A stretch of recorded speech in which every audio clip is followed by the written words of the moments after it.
Voter আই D কাৰ্ডৰ new এটা update লৈ আহিছোঁ। যদি আপোনাৰ বয়স 18 হৈছে আৰু আপোনালোকে এতিয়াও ভোটাৰ আই ডি কাৰ্ডৰ কাৰণে এপ্লাই কৰা নাই, কেনেকৈ আপোনালোকে নিউ ভোটাৰ আই ডিৰ কাৰণে অনলাইনত নিজে আপোনালোকে আপোনাৰ নিজৰ মোবাইল বা ডেস্কটপৰ পৰা এপ্লিকেশ্যন কৰিব। মই আজি এইটো ভিডিঅ'ত আপোনালোকক সম্পূৰ্ণ প্ৰচেছ ষ্টেপ বাই ষ্টেপ দেখুৱাই দি আছোঁ। আপোনালোকে জানিবলৈ ভিডিঅ'টো সম্পূৰ্ণকৈ চাই ল'ব, স্কিপ নকৰাকৈ। এতিয়া আপোনালোকে ফাৰ্ষ্ট আপোনাৰ মোবাইল বা ডেস্কটপৰ যিকোনো এটা ব্ৰাউজাৰ অপেন কৰি ল'ব। আপোনালোকে ইয়াত লিখিব NBSP। আপোনালোকে জাষ্ট এইটো লিখি ইয়াত চাৰ্চ কৰি দিব। ইয়াত চাব, ইয়াত যিটো 1 নম্বৰত অপশ্যন আহি যাব home page election commission of India. এতিয়া আপোনালোকে সেইটো অপশ্যনৰ ওপৰত ক্লিক কৰিব। মই কিন্তু আপোনাৰ সুবিধাৰ কাৰণে ৱেবছাইটৰ লিংকটো মোৰ ডিছক্ৰিপশ্যনত দি দিছোঁ। আপোনালোকে ডাইৰেক্ট ক্লিক কৰি এইটো ৱেবছাইটত আহিব পাৰিব। এতিয়া আপোনালোকে NBSP লিখি চাৰ্চ কৰিব। ইয়াত যিটো 1 নম্বৰ লিংক আহিছে আপোনালোকে সেইটো অপশ্যনৰ ওপৰত ক্লিক কৰিব। যদি আপোনালোকে মোবাইলত কৰি আছে, মোবাইলতো কিন্তু চেম প্ৰচেছ হয়। আপোনালোকে খালি ইয়াত আপোনাৰ ব্ৰাউজাৰটো ডেস্কটপ ছাইড কৰি ল'ব। এতিয়া এইটো হোম পেজ অপেন হৈ যাব এনেকুৱাকৈ। ইয়াত চাব দিয়া আছে ইউজাৰ আই ডি, পাছৱাৰ্ড আৰু কেপচা আৰু চেণ্ড OTP। যিহেতু আপোনালোকে নিউ আবেদন কৰিব, আপোনালোকে এতিয়াও ইউজাৰ আই ডি আৰু পাছৱাৰ্ডটো বনোৱা নাই, আপোনালোকে ফাৰ্ষ্ট কিন্তু ইয়াত ইউজাৰ আই ডি আৰু পাছৱাৰ্ডটো বনাব লাগিব। কেনেকৈ আপোনালোকে ইউজাৰ আই ডি পাছৱাৰ্ডটো বনাব জানি লওক। ইয়াত চাব ওপৰত দিছে চাইন আপ। এতিয়া আপোনালোকে ফাৰ্ষ্ট চাইন আপৰ ওপৰত ক্লিক কৰিব। এতিয়া ইয়াত আৰু এটা পেজ অপেন হৈ যাব। আপোনালোকে ইয়াত মোবাইল নম্বৰটো বহাই দি আৰু ইয়াত কেপচাটো বহাই দি চাইনবোৰ্ডত ক্লিক কৰিব। মোবাইলত OTP আহি যাব, OTPটো বহাই দি আপোনালোকে ভেৰিফাইড ক্লিক কৰিব। তাৰপিছত আপোনালোকে ইয়াত আপোনাৰ এটা পাছৱৰ্ড বনাই ল'ব। আপোনালোকে এনেকুৱাকৈ ইউজাৰ আই ডি আৰু পাছৱৰ্ডটো বনাই ল'ব। তাৰপিছত আপোনালোকে ইয়াত ফাৰ্ষ্ট আপোনাৰ মোবাইল নম্বৰটো বহাই দিব আৰু যিটো আপোনালোকে পাছৱৰ্ডটো বনাইছিল ইয়াত আপোনালোকে পাছৱৰ্ডটো বহাই দিব। তাৰপিছত আপোনালোকে ইয়াত কেপচাটো বহাই দিব। তাৰপিছত আপোনালোকে চেণ্ড OTPত ক্লিক কৰিব।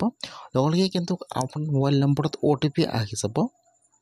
ইয়াত চাব, ইয়াত OTPটো অপশ্যন আহি যাব। এতিয়া আপোনালোকে ইয়াত OTPটো বহাই দিব।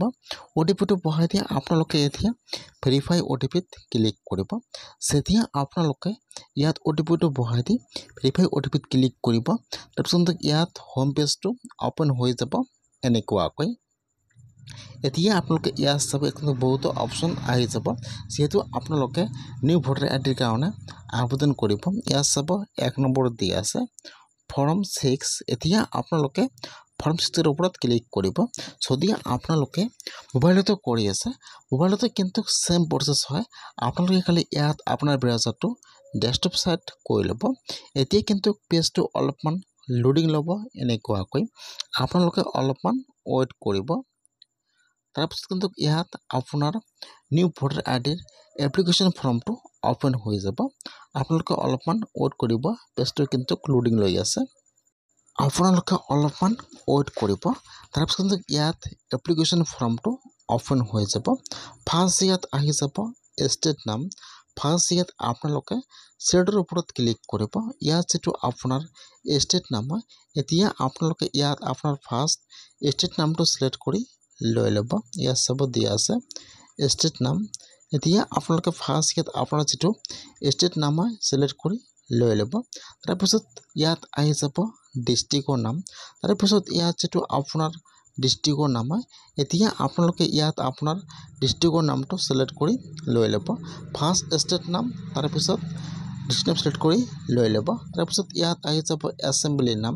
তাৰপিছত ইয়াত যিটো আপোনাৰ এছেম্বলিৰ নাম হয়, ইয়াত আপোনাৰ এছেম্বলিৰ নামটো ছিলেক্ট কৰি লৈ ল'ব। ইয়াত চাব, ইয়াত নেক্সট অপশ্যনটো দিয়া আছে। যেতিয়া আপোনালোকে সকলো বহাই দিব, ইয়াত নেক্সট অপশ্যনটো গ্ৰীণ কালাৰ হৈ যাব। তাৰপিছত আপোনালোকে নেক্সটত ক্লিক কৰিব। এতিয়া এইটো পেজ অপেন হৈ যাব। তাৰপিছত ইয়াত আহি যাব নেম। ইয়াত যিটো আপোনাৰ ফুল নাম আছে, আপোনাৰ আধাৰ কাৰ্ডত যি ফুল নাম আছে আপুনি একো ভুল নকৰিব। কিন্তু আপোনাৰ ভোটাৰ আই ডি কাৰ্ডত আপোনাৰ ফুল নামে আহি যাব। এতিয়া ইয়াত আপোনাৰ ফাৰ্ষ্ট নাম, ইয়াত আপোনাৰ লাষ্ট নাম বহাই দিব। যদি আপোনালোকৰ মিডিল নাম আছে ফাৰ্ষ্ট বক্সটোত ইয়াত আপোনাৰ ফাৰ্ষ্ট লিখিব। তাৰপিছত আপোনালোকে স্পেচ দি আপোনাৰ মিডিল নামটো বহাই দিব। ইয়াত আপোনাৰ ফুল নামটো বহাই দিব। তাৰপিছত আপোনালোকে চুজ ক্লিক কৰিব তাৰপিছত ইয়াত আপুনি ফাৰ্ষ্ট এটা পাছপোৰ্ট সাইজ ফটো আপলোড কৰি দি দিব ইয়াত আপোনাৰ ফটোটো সিলেক্ট কৰি লৈ ল'ব তাৰপিছত আপোনালোকে ইয়াত আপোনাৰ ফটোটো ক্ৰপ কৰি লৈ ল'ব ইয়াত আপোনাৰ নেম বহাই দিব আৰু ইয়াত আপোনাৰ ফটো আপলোড কৰি দি দিব তাৰপিছত আপুনি নেক্সটত ক্লিক কৰিব এতিয়া ইয়াত আহি যাব আপোনাৰ গাৰ্জিয়ান নাম ফাদাৰ্স হাজবেণ্ড যি হয় যেটো আপোনাৰ ৰিলেশ্যন হয় ফাদাৰ্স বা হাজবেণ্ডৰ নাম ইয়াত আপোনালোকে ফাৰ্ষ্ট টিপ মাৰ্ক দি দিব তাৰপিছত ইয়াত ফাৰ্ষ্ট নাম আৰু লাষ্ট নাম বহাই দিব যদি এছএমএছত নামটো নেমৰ তলত চাব কিবোৰ্ড দিয়া আছে আপোনালোকে কিবোৰ্ডত ক্লিক কৰি ইয়াত আপোনাৰ নামটো এছএমএছত টাইপ কৰি বহাই দিব ফাৰ্ষ্ট লিখিব ইংলিছত তাৰপিছত ইয়াত এছএমএছত টাইপ কৰি নামটো বহাই দিব তাৰপিছত আপোনালোকে এতিয়া নেক্সটত ক্লিক কৰিব তাৰপিছত ইয়াত আহি যাব মোবাইল নম্বৰ আপোনালোকে হেডু বক্সত টিপ মাৰ্ক দিব তাৰপিছত ইয়াত আপোনাৰ মোবাইল নম্বৰটো বহাই দিব তাৰপিছত আপোনালোকে এতিয়া নেক্সটত ক্লিক কৰিব এতিয়া ইয়াত চাব দিয়া আছে আধাৰ কাৰ্ড নম্বৰ আপোনালোকে ইয়াত টিপ মাৰ্ক দি দিব ইয়াত আপোনাৰ আধাৰ কাৰ্ড নম্বৰটো বহাই দিব তাৰপিছত আপোনালোকে নেক্সটত ক্লিক কৰিব এতিয়া ইয়াত জিনটা যেটো আপোনাৰ জিনটাৰ হয় সিলেক্ট কৰি লৈ ল'ব মেল নে ফিমেল হয় তাৰপিছত ইয়াত ডেট অফ বাৰ্থ এতিয়া ইয়াত আপোনাৰ ডেট অফ বাৰ্থটো বহাই দিব কিমান তাৰিখ কিমান মান কিমান ইয়াত আপোনাৰ ডেট অফ বাৰ্থটো বহাই দিব তাৰপিছত আপোনালোকে হেতু বক্সত টিপ মাৰ্ক দিব ইয়াত এই ডকুমেন্টৰ নাম ইয়াত যেটো আপোনাৰ ডকুমেন্ট হয় যেটো আপোনালোকে ইয়াত ডকুমেন্ট আপলোড দিব আপোনালোকে ইয়াত ফাৰ্ষ্ট ডকুমেন্ট নামটো সিলেক্ট কৰি লৈ ল'ব মই ডকুমেন্ট আপলোড দিম আধাৰ কাৰ্ড তাৰপিছত ইয়াত আপোনালোকে চুজ ক্লিক কৰি ইয়াত হেতু ডকুমেন্ট ফটো তুলি হেতু স্ক্যানিং কৰি ইয়াত আপলোড কৰি দি দিব ফটোৰ এমপিটো কিন্তু 2 এমপিৰ তলত হ'ব লাগিব নেক্সটত ক্লিক কৰিব এতিয়া ইয়াত আহিব এড্ৰেছ এটো হৈছে কিন্তু আপোনাৰ মেইন কাম ফাৰ্ষ্ট যেটো আপোনাৰ ঘৰ নম্বৰ আছে বা যেটো আপোনাৰ হাউস নম্বৰ হয় ফাৰ্ষ্ট ইয়াত আপোনাৰ ঘৰ নম্বৰটো বহাই দিব তাৰপিছত যেটো আপোনাৰ এড্ৰেছটো আছে ইয়াত আপোনাৰ ফুল এড্ৰেছটো বহাই দিব ফাৰ্ষ্ট বহাই দিব আপোনাৰ হাউস নম্বৰ তাৰপিছত ইয়াত বহাই দিব আপোনাৰ ভিলেজৰ নাম তাৰপিছত ইয়াত বহাই দিব আপোনাৰ আৰু এবাৰ ইয়াত আপোনাৰ ভিলেজৰ নামটো বহাই দিব তাৰপিছত ইয়াত বহাই দিব আপোনাৰ পোষ্ট অফিচৰ নামটো বহাই দিব তাৰপিছত বহাই দিব আপোনাৰ পোষ্ট অফিচ পিন কোড তাৰপিছত যেটো আপোনাৰ মণ্ডলৰ নাম আছে বা যেটো আপোনাৰ ডিস্ট্ৰিক্টৰ নাম আছে ইয়াত আপোনাৰ ডিস্ট্ৰিক্টৰ নামটো বহাই দিব যেটো আপোনাৰ সাব ডিভিজনৰ নাম আছে ইয়াত আপোনাৰ সাব ডিভিজনৰ নামটো বহাই দিব তাৰপিছত ইয়াত তলত আপোনাৰ ডিস্ট্ৰিক্টৰ নামটো সিলেক্ট কৰি লৈ ল'ব ইয়াত কিন্তু অলৰেডি ষ্টেট সিলেক্ট কৰা আছে তাৰপিছত ইয়াত ডকুমেন্ট অপচন ইয়াত আপোনালোকে ডকুমেন্ট সিলেক্ট কৰি লৈ ল'ব তাৰপিছত আপোনালোকে ক্লিক কৰি ইয়াত আপোনাৰ ডকুমেন্টটো আপলোড কৰি দি দিব তাৰপিছত আপোনালোকে নেক্সটত ক্লিক কৰিব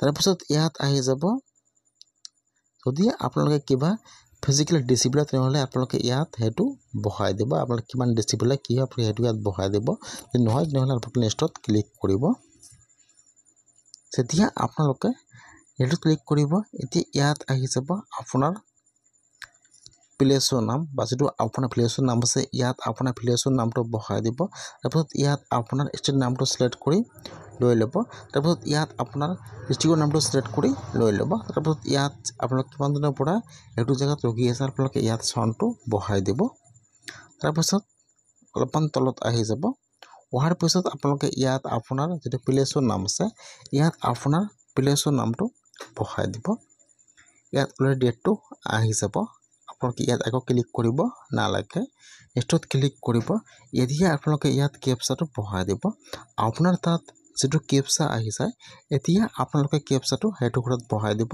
তাৰ পিছত আপোনালোকে সেন্ড ওটিপিত ক্লিক কৰিব এতিয়া আপোনালোকে ইয়াত যেটো মোবাইল নম্বৰ দিলে তাতটো লগে লগে ওটিপি আহি যাব এতিয়া আপোনালোকে ওটিপিটো হেতু ঘৰত বহাই দিব ওটো বহাই দি আপোনালোকে প্ৰিভিউ এণ্ড সাবমিটৰ ওপৰত ক্লিক কৰিব এতিয়া কিন্তু ইয়াত আপোনাৰ ওচৰত এপ্লিকেশন ফৰ্মটো এতিয়া ওপেন হৈ যাব এতিয়া আপোনালোকে ফৰ্মটো এবাৰ চাই ল'ব যে সম্পূৰ্ণ ফৰ্মটো শুদ্ধ আছে নে নাই ইয়াত চাব ফৰ্মটো আহি যাব এনেকুৱাকৈ আপোনালোকে ফৰ্মটো সম্পূৰ্ণ চাই ল'ব যে সম্পূৰ্ণ ফৰ্মটো সঠিক আছে নে নাই যদি সম্পূৰ্ণ ফৰ্মটো ঠিকই আছে প্লাস সাবমিট এতিয়া আপোনালোকে সাবমিটৰ ওপৰত ক্লিক কৰিব যদি সম্পূৰ্ণ ঠিকই আছে তাৰ পিছত আপোনালোকে সাবমিটত ক্লিক কৰিব ইয়াত আহি যাব আৰএনচিৰ আপোনালোকে ইউজ ক্লিক কৰিব লগে কিন্তু আপোনাৰ এপ্লিকেশনটো সাবমিট হৈ যাব এটা ৰিসিপ্ট আহি যাব আপোনালোকে হেতু ৰিসিপ্ট পিন কৰি বা ছেভ কৰি ৰাখি দিব।